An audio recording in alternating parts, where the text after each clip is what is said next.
Okay. I just need to double check as usual. Hmm.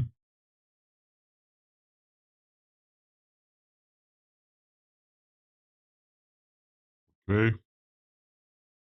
Okay.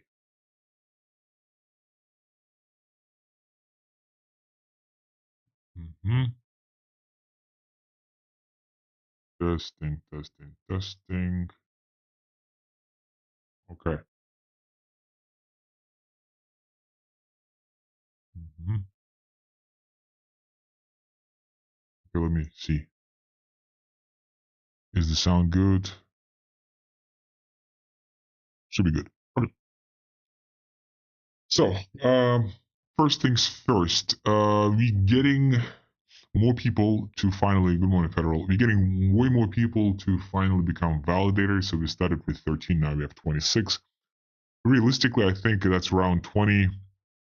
As you can see on my screen, that's around uh 22, 23, maybe 20 validators who are already validators, and then the upcoming, the remainder are in the waiting period, in the pending period. So so they will join very soon. Good morning, Mr. DK. Thank you. Good morning, Prime. Thank you. So uh, so we doubled in the validators within, I mean, maybe 3 weeks. Of course, we need to double, we need to increase faster, but nonetheless, that's the validators. Now, good morning, Ojin Kiddo. So, but one validator myself, I dropped out, so it was supposed to be 27. I dropped out just to test if I would be able to drop. And good news, yes, I'm able to drop. So there's a possible for the chilling state. So you just go ahead and enter the chilling state as your node, as your validator, and you just need to maintain being a full node until the end of the era. After which you're not gonna get slashed. You just disconnect and everything is good. So this functionality works perfectly so far.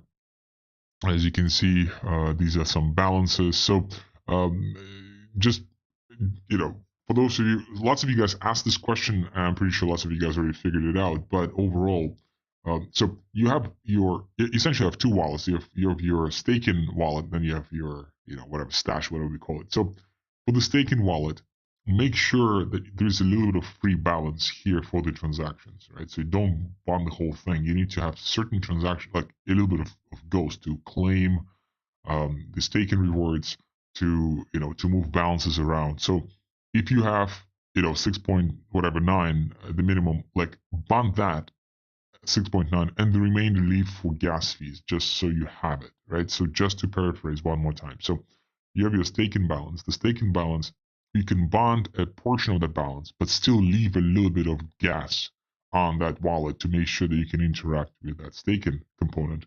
Then as far as the wallet, then you have like another stash. So you have two separate wallets, one for staking, one for stash. And there has been some confusion around this. Uh, Now, the reason why, you know, uh, got feedback regarding, kind of, well, let's be real, like things all over the place, right? As far as lots of bits of information everywhere. Um, it's tough to have that information like in one place. Like, how come we don't have it?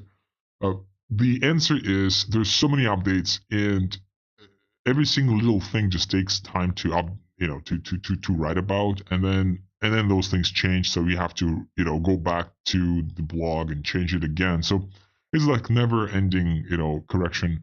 Um, and this loop will just lead to very poor documentation. So instead of having that approach of documenting every single cough, the idea here is we first of all finalize, like we write 80% of the main functionality, or like 90% of the main functionality, and all those other details we will add them as we go, contingent upon repetitive feedback from the community. That's how this works. Lorenzo, good morning. So in this case, yeah, do not expect 100% perfect documentation just because it's impossible. A and B, we just don't have the resources. And frankly speaking, like, it's not needed. But what's needed is this iterative process of, feedback and feedback from you guys, and then we respond to that feedback by accommodating and including stuff. So that's how this works. So far, so good. again, 26 validators. Of course, this number should be higher. We are at 83 nodes, so ideally all 83 nodes become validators. However, soon the UI is also being in the works regarding being for nominators. So if you don't have a node, so Federal, I know you're trying to put your node, spin your validator node for quite some time now. So even if you don't have that functionality of the node, you'll still be able to request some Casper and bond that with other validators. Even Prime, same thing applies to you. I'm pretty sure you're not running a node yet. So those of you who are not running a node, soon you'll be able to nominate your validators and therefore bond to your stuff. And the reason why that's important is, check this out. So last time we checked, the APY was 40%, now it's 42% as more people bonded. So we should get this number to 69%. How? Lots of nodes received Casper balance and didn't do anything with it. I don't think they're active like in the whales or like that's it. Like, and I'm pretty sure I know what group that is. So I think for the next launch, since now we are testing the functionality of adding new validators as we go, before we didn't have that functionality tested. So therefore, before it was absolutely crucial for us to start with the Genesis block of Genesis list of validators, which consisted first of 10, consisted of 10 validators. Now it consists of 13 validators. But I think like the next launch, whenever that happens, will probably just be 4 validators, just like members of the team, whatever. And then all the other validators who wants to join, they will join. But to allocate those balances initially to these people like who are not active now, it sucks. Why? Because we cannot reach out, right? It's a decentralized type of play. We don't know who has what, right? So we just like randomly allocated certain balances, whether it's validators or full nodes. And these people who are full nodes not staking their stuff. And that leads to this massive imbalance of the APY, right? And there's nothing that can be done. So I'll mention to you what we're gonna do later. Later, like what kind of is the plan for this Casper give out, etc. But it's part of the discussion today. But yeah, so far so good. Of course, I personally would like to see way more validators than this, but it's good. A question from Mr. IDK. I have 2 more that are running but not showing, and 1 to complete the process once I get 4.5 more Casper. Absolutely great. And thank you, Mr. IDK, for accommodating. Yeah, I think they're running, so I think next era they will show up. So that's going to happen probably either in the next 4 or 5 hours. Like I think era ends around 12 p.m. Eastern, EST. Or it may appear therefore in the next 24 hours. But I think it's going to come up in the next like 4 to 6 hours. All right. So that's this. What other exciting stuff is happening? So let me switch the screens and check it out. Okay. So I discussed this yesterday with the community members, with one of the council members. SEC is dropping the cases. They're dropping the case against Uniswap. It seems like Ripple is going to be, the case is going to be dropped as well. I mean, there has been some positive progression even before the new presidential candidate in the U.S. won the election, but I think now it's going to be even more in favor of XRP, Ripple. Now, Consensus, which is one of the main developers, centralized developers of Ethereum products, including MetaMask. So that case is dropped. Robinhood, same. Seems like it's dropped. And Coinbase, even Web 2.5, that stuff is also essentially dropped. So that's very positive news. That's great. However, if it took, so the new presidential candidate took the office when January, February, so it's been like a month and a half. So if it takes a month and a half for all these cases to be dropped, guess how much time will it take for all of these cases to be reinstated again? And that does not apply just to the United States. That applies globally. And what I'm personally observing, like worldwide right now, is regulations just getting more and more stringent, just because it's easier, just because like the tool of internet, tool of digital, whatever that digital is. You guys may say AI, or it's just just traditional HTTP protocol, just messaging protocol. That tool is being used against us for sure, because it's so much easier to track, and it's very easy to manipulate through communication platforms. specifically towards consumerism and other destructive trends. And therefore, people just care about buying a new car as opposed to fighting for their privacy. People want to make money to afford stuff they don't freaking need. Again, instead of just fighting for their rights, right? And while now it's all fun and nice, every single year it's just more and more stringent towards this regulatory stuff. And that's what Ghost and some other projects fighting against.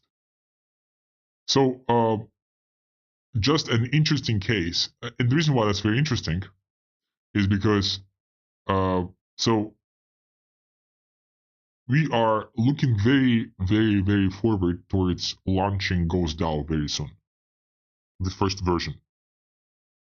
So it seems like the internal consensus so far, the question has been just posted to the team earlier this week, like maybe Tuesday or Wednesday. So it's a very, very, everything is super fresh. So we're communicating everything that is like just happening now. And it seems like the general consensus is let's just start launching stuff. And let's launch it like in different versions, right? So similar how we're doing this with the Ghost chain. The reason why that's possible is because the first Ghost chain testnet was launched sometime in 2021, 2022, but it just didn't get that much adoption because the community was just not that high. Plus, there was massive depression in crypto. Post 2020, massive action, massive price action. Those of you who remember.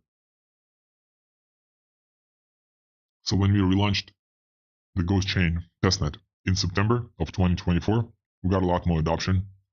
And even despite this recent sell-off, it seems like the community is more or less strong. Of course, it could always be stronger, but it's pretty much strong already. So it's good enough to start having these discussions. And therefore, if we are to relaunch Ghost DAO, the first time it was launched launched in February or March of 2022.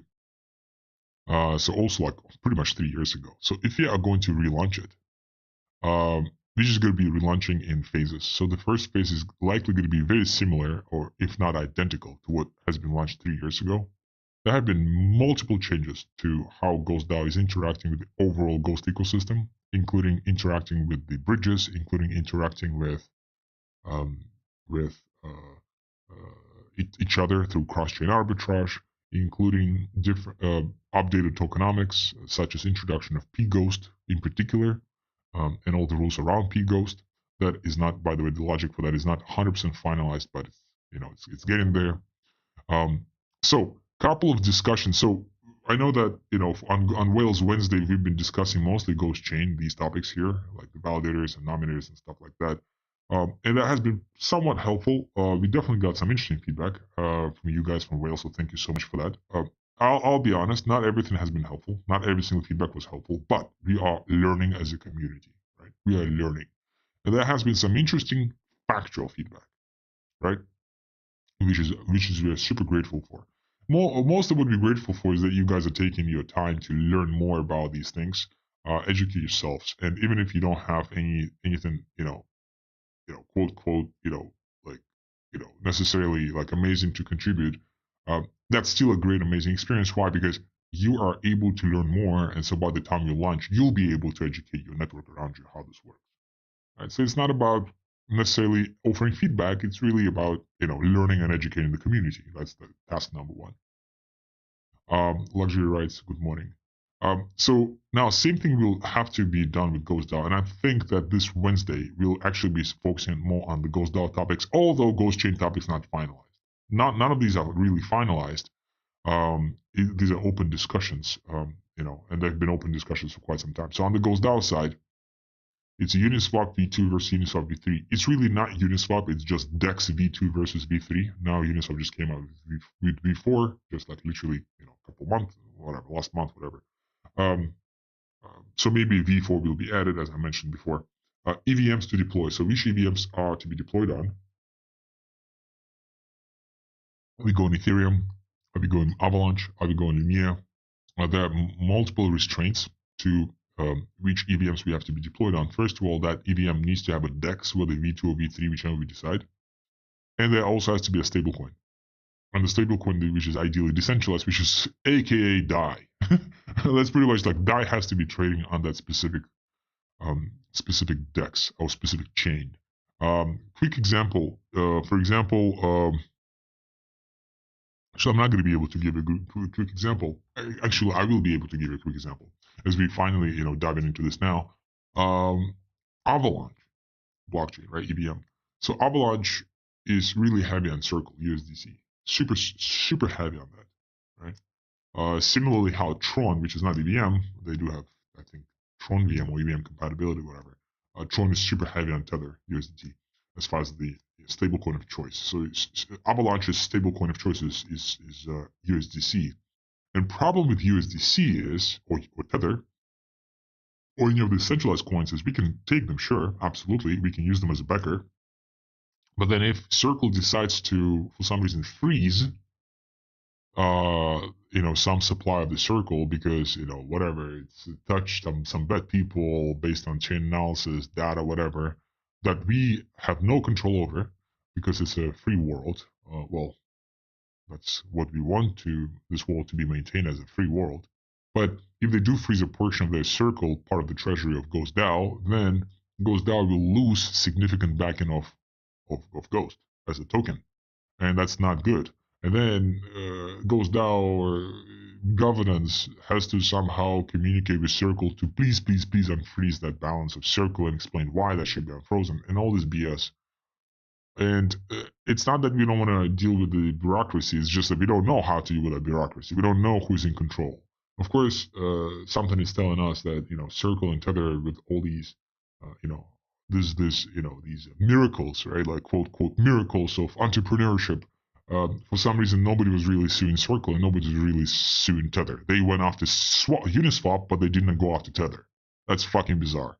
There have been some weak cases against Tether, but they have been, like, the keyword is weak, super weak. Nobody went after Tether as hard as, with all my despise or whatever, dislike of some Web 2.5 protocols, potentially including XRP Ripple.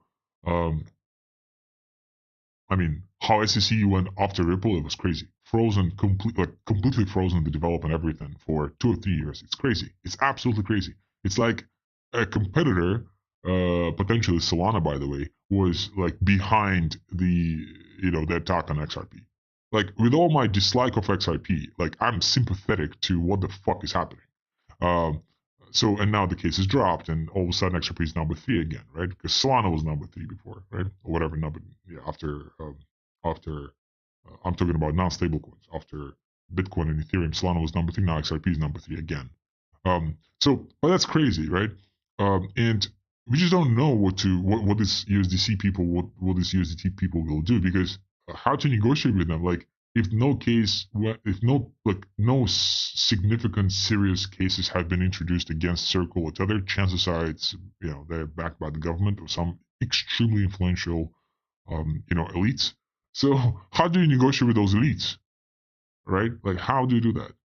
So of course, for us, as a protocol, it's just better to go after decentralized tokens such as DAI. And then the question is, what if DAI is not really active on Avalanche?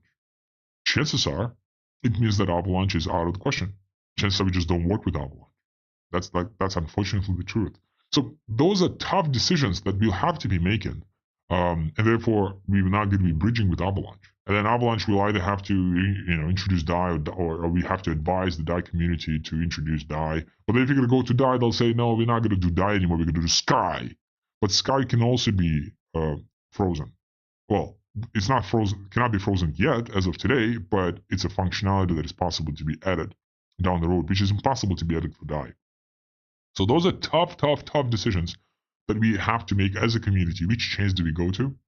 And the predecessors to those decisions, which chains we're going to go to, will be based on which DEX we go with, V2 or V3. So far, the team is mostly tending towards V2. There are many reasons why, but V2, I'll show you why. Now, based on those, then we have to figure out which stablecoin to go after. And while we don't like MakerDAO because of this recent Sky rebranding, but the MakerDAO itself, like the DAI itself, is a great project. So maybe it's going to be between DAI and Frax. That's pretty much exactly what Olympus DAO used as well. So those will be, the two stablecoins of choice. And then based on that selection of stablecoins and also V2 or V3 DEXs, we then decide which EVMs to deploy on, including mainnets and testnets. That's the thing. So now there's also one open question about JNB Ghost. Pretty straightforward, and there are some interesting questions about that. Council members need to really think about this question.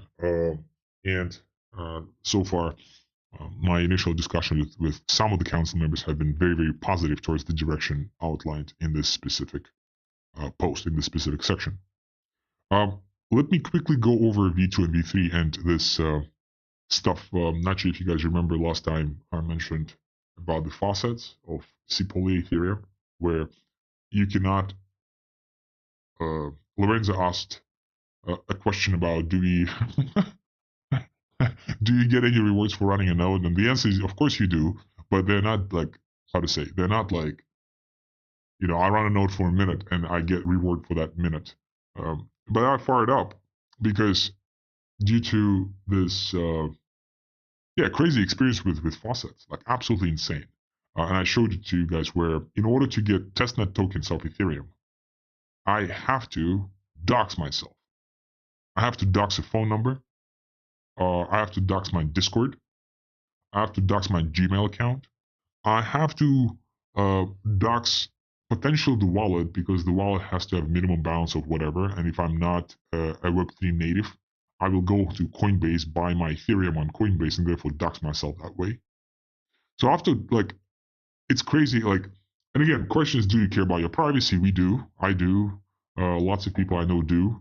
The team does. And then the question is, like, what type of Web3 world are we building if, in order for us to test applications on a testnet, we have to dox ourselves? Like, that's insane. So, in response to that, we thought about this, and Cosmos, thank you so much, and team members, thank you so much. I really, really, really appreciate, because we've been having these discussions all last week. There have been some people who help us mine testnet tokens. Dr. K, thank you so much for helping us as well.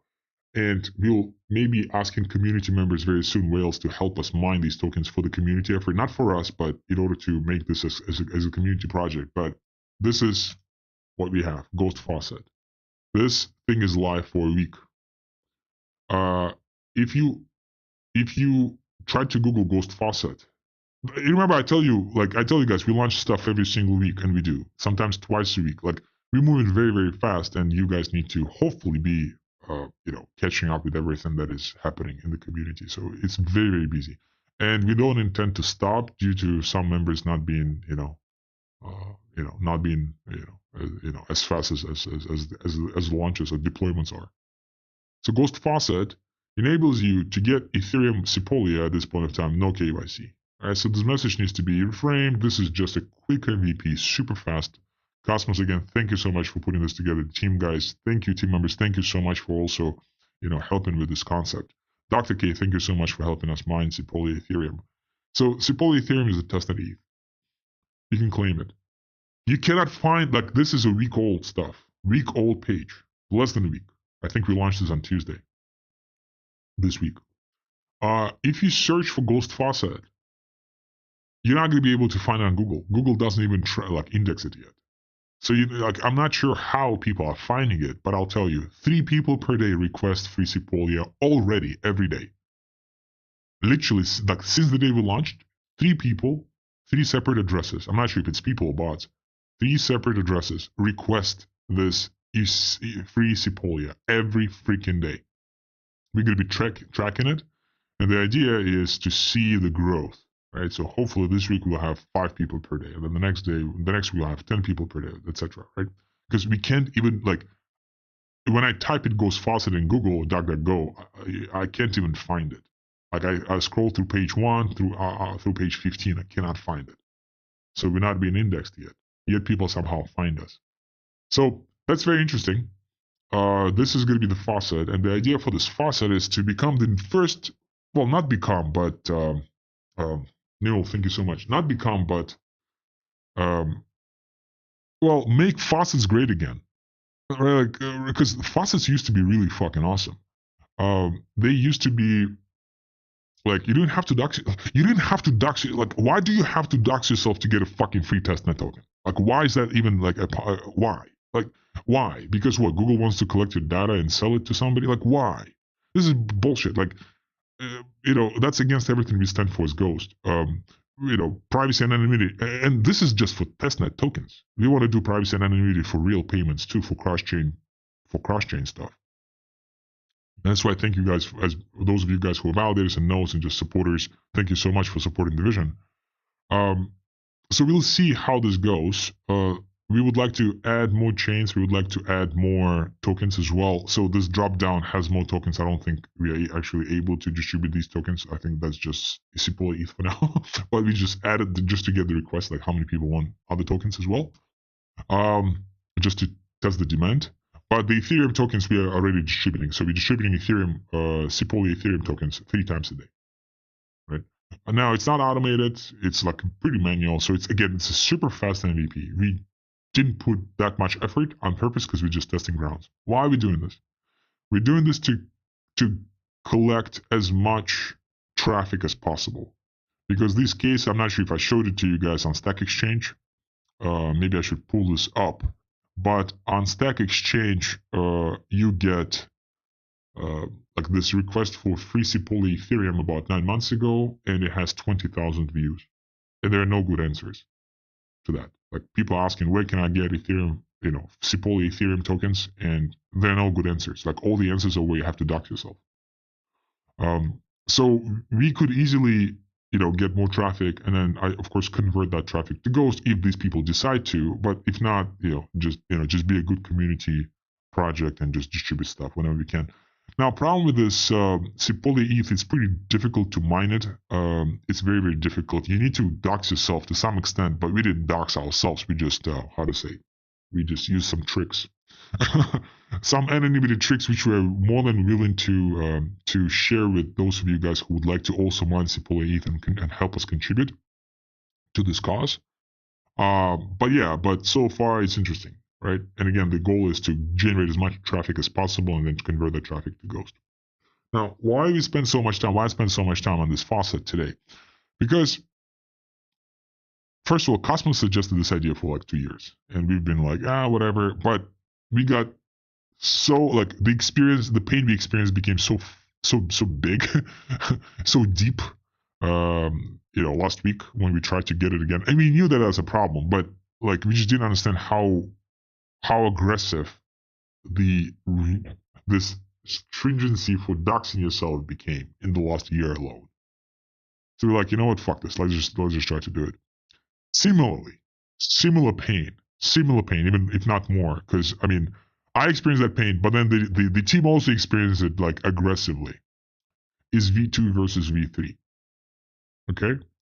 So if you're going to go to Uniswap, which is actively promoting the V3 and now V4, this is the new interface. So if I want to trade on Uniswap on a testnet, like we do need testnet stuff for Ghost DAO, right? So if I am here to select blockchains, first of all, I'm not going to be able to find any testnets. Like you guys see Sepolia ETH, that token has been added, but it's not on Ethereum testnet. Why? Because there's no Ethereum testnet. You see, you have Ethereum, you have Unichain, which is native chain of Uniswap. Whatever. Where is a single testnet? Does not exist. Wow. It used to exist before, does not exist today. Not possible to find. Sucks. Not only that, but if I want to trade, one second. If I want to trade, right, where is it? Yeah, I'll go here. If I want to trade V2 versus V, like I just want to do V2. I don't like V3. V3 is a piece of shit. If I want to do V2, lots of people will disagree with me, but I go here default. I have to I couldn't even find it. Like it took me forever to find it, but you have to unlock this default, and then you have to unlock this, and then boom, V2. You finally have access to V2. Congratulations. Right. So it sounds like it's super easy to find. If try to find it. Go to Uniswap, try to find it yourself without any guides. You're not going to be able to find it. It took me like an hour to find it. Finally, I found it. So I can access V2 like this. And when we try to explore the volumes of V2 versus V3 on Uniswap, this is something very interesting we see. So you see how purple is V3, right? Like dark purple is V4, but it's tiny, it's just launched, whatever. But it's V3 versus blue V2. So look at the volume, right? Like just visually, blue is very tiny compared to purple, right? It means that V3 volume is dominating V2 volume. So you may think that V3 is the main thing. But when we look at the pairs, look at the pairs. It's WRAP BTC, which is a Web 2.5 thing, versus USDC, which is a totally Web 2.5 thing. Then it's Circle versus ETH. Oh, right? Like, then it's Tether. Like, these top 4 pairs, wise, I'm not sure what it is, but, you know, definitely 3 out of 4, that's Web 2.5. Same thing, WBTC and ETH, again, Web 2.5. So you essentially like have like, oh, even this one, DAI versus Circle. Like DAI is fine, Circle is Circle, right? Now, right? So this V3 volume is dominated by these Web 2.5 fucking players. You'll say, okay, fine, whatever. It's fine. It's dominated by Web 2.5 players. It's okay, right? The volume is volume. You know, let's flow where the money is.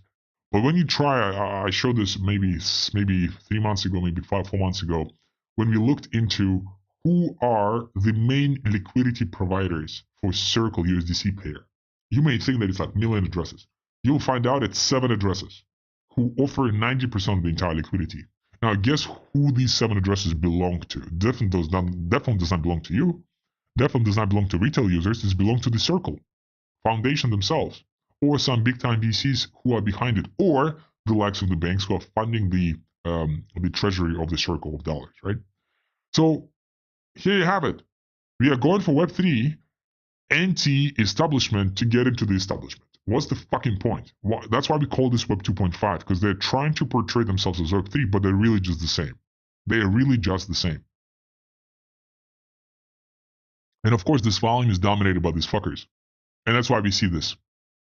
And V3 volume is great. V3 version is great for these people. Absolutely great for these liquidity providers. Again, you can be a liquidity provider, but you're not going to be able to sustain yourself because you're going to be X'd out by these big boys who know stuff before you know stuff, right? Conversely, let's assume V3 was such a popular fucking game because it's so much better as far as design. Then you would assume that V3 is popular everywhere on every single DEX, but you don't see this on SushiSwap, which is the second or third leading DEX. SushiSwap is reversed. V2 is purple. Oh, sorry, V2 is blue, and V3 is purple. You don't see purple. You don't see purple anywhere. Let's look at the volume. Here, the volume is look here. Like when I'm going to be navigating to the bar. Look here, right? So check this out. It's $46 million of V2 versus $200,000 on V3. It's nothing. Like, you know, here, like we have $3 million almost of V2 and 50 grand on V3. It's crazy. It's absolutely freaking crazy. So V2 most likely is the choice, right? And most likely SushiSwap is the choice. But here's what you have with Sushi. So check out these, like, first of all, you see how the selection of chains is greater as well when you go to Uni. The number of chains, if I go back, is pretty tiny, right? Like compared to Sushi. Check this out. How many chains do you have here? Maybe, I don't know, 12, 15, 12 chains. Now look at Sushi. Boom, you have to scroll. Like maybe 30 chains. But problem with Sushi is same. So while Sushi is great, seems like Sushi is this kick-ass Web3 project still, by the way. Now check out, there are no testnets. So same problem.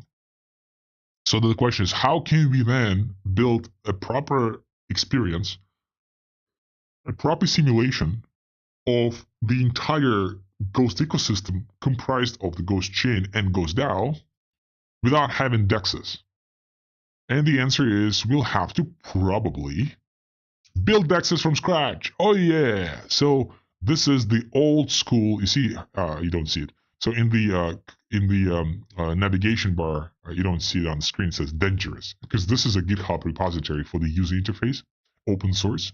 That's the old interface of Uniswap. That's how it used to be. How it used to be very cool. You see how I was able to switch between V2 and V1 and V2 so fast, so easy.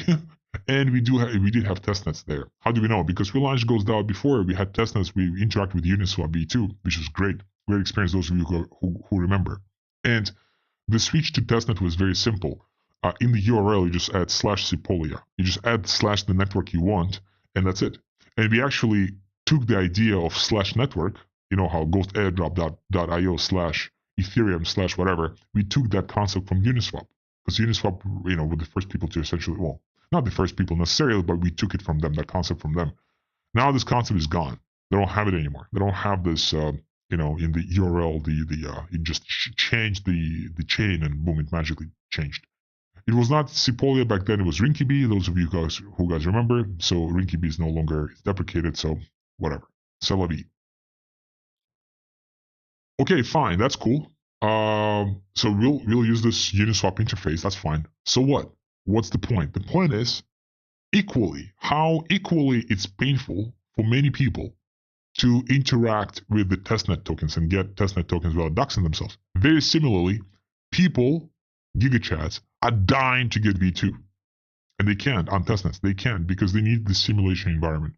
So the idea that we're thinking, they contemplate, we're not sure yet, is to create a new product called Ghost Swap. What it will do is it will create an environment for gigachats where if you want to test V2 type of liquidity on the testnet, you go to ghostswap.io or whatever, swap/ghostchain or swap.ghostchain.io. You are able to access Uniswap, SushiSwap, and maybe a couple of other major dexes. And you are able to specifically access the V2 version. And if you don't have the tokens, here's a faucet. You can claim those tokens for free. And while it may sound like a super complicated idea, blah, blah, blah, who needs it? Very similar. Remember I mentioned to you just 10 minutes ago how on Stack Exchange, the search for Sepolia faucet without doxing yourself gathered 20,000 or whatever, 25,000 views on that post. Same thing. People for V2, like there was something similar post on different website for, you know, where can I find V2 type of liquidity on the testnet? It got 15,000 views. A recent post in January of this year, same post, like where can you find V2? Because people, gigachats, realized that V3 is a piece of shit. Most likely V4 is the same, but V2 was genius. Now the question is, how can Uniswap, such a genius project, all of a sudden migrate from V2 to V3, change it from management? I think the original team just left. They're just no longer with the project. They made the money, they made the impact. Maybe they were threatened, maybe they just, had enough and they just left. That's it. That's how it happens. Change of management. Same thing with MakerDAO. MakerDAO itself, great project. Sky, piece of shit. How? Change of management. To be honest, something similar happens with Olympus. Olympus V2, great. Well, V1 and V2, amazing. Absolutely amazing. Today, we're not sure who is managing it. Like, if it's the same team, great. If not, something is telling us that it's not. Not the same team anymore. So in any case, we are potentially thinking about, so this is the faucet, we're testing it. So we're thinking of potentially launching something similar, not soon, maybe in the next 2 or 3 months.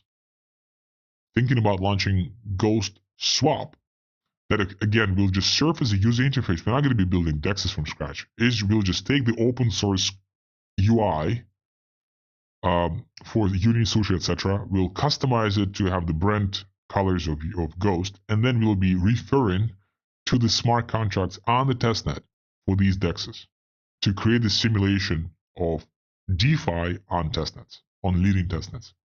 And not only that, but then we can actually test the whole concept if you are on Ethereum, Uniswap, and you want to say bridge to SushiSwap, because on Avalanche, whatever, you'll be able to bridge through Ghost Chain. So the faucet that we're thinking is actually going to be different. So today you request Sepolia Ethereum, right? But what we want to do is you go here and you request GMB tokens on a testnet, and then you go to the Ghost Swap and you swap your Ghost tokens or GMB tokens on testnet. You swap those for Sepolia ETH. And then if you want to bridge, you bridge to a different chain and then you swap it there. So we are creating this different UX, like pretty interesting, for DeFi gigachats, where we are combining the faucet with DEXs. So that's the concept. We'll see how this works because we still need to make sure that this faucet is bringing enough traffic.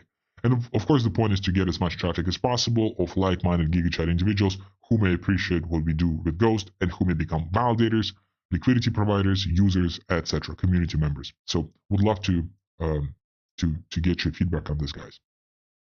Thanks to Cosmos and thanks to the team.